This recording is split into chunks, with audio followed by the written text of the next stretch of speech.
Dans cet élément de cours, nous allons traiter euh, les suites arithmético-géométriques. La méthode est toujours la même, hein. Dans une première étape, on va déterminer les limites possibles pour la suite UN. Donc pour cela, on va simplement... Et avant de déterminer la limite possible, hein, si on regarde graphiquement, U0 étant ici, on a U1 qui est là, U2, U3, etc. Donc on a croissance a priori de la suite UN et UN semble tendre vers 4.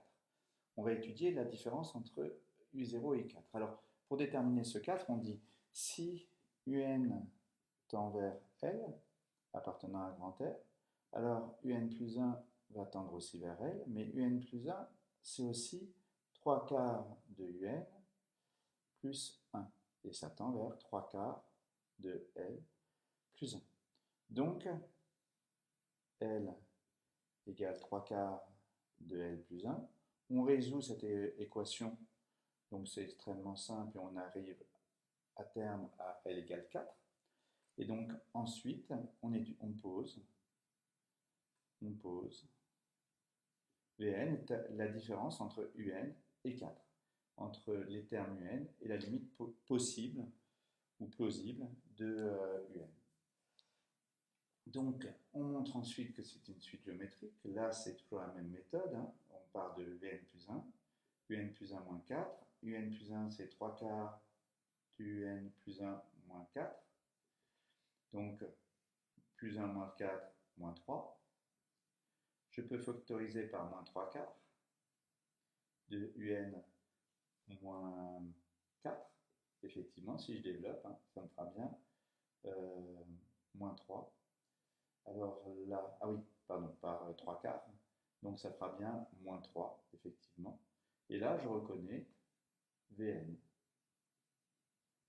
J'ai donc montré que Vn plus 1 était une suite géométrique. Donc on écrit en toutes lettres Vn plus 1, suite géométrique.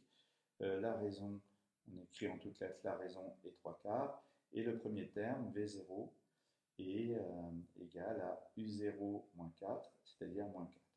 Alors, on a l'expression de Vn en fonction de n, donc il faut écrire hein, l'expression de n en fonction de n, c'est V0 fois Q puissance n, et U0, l'expression de Un, comme Un c'est ceci, Un c'est Vn plus 4, donc ce sera 4 plus ceci, voilà. Maintenant qu'on a l'expression du n en fonction de n, on pourrait déterminer la limite grâce à cette expression. Ceci tendant vers 0, un tendrait vers 4. On peut tout simplement dire que la raison pour Vn, la raison c'est 3 quarts, est strictement inférieure à 1 en valeur absolue. Donc comme Vn est une suite géométrique de raisons qui vérifie ceci, Vn tend vers 0, et Un, qui est égal à Vn plus 4, va tendre vers 4. Voilà comment on conclut. Voilà comment procéder pour une suite arithmético-géométrique. Donc c'est une question, j'espère que vous tomberez sur celle-ci à chaque fois, parce que c'est vrai qu'elle est facile et simple à appliquer.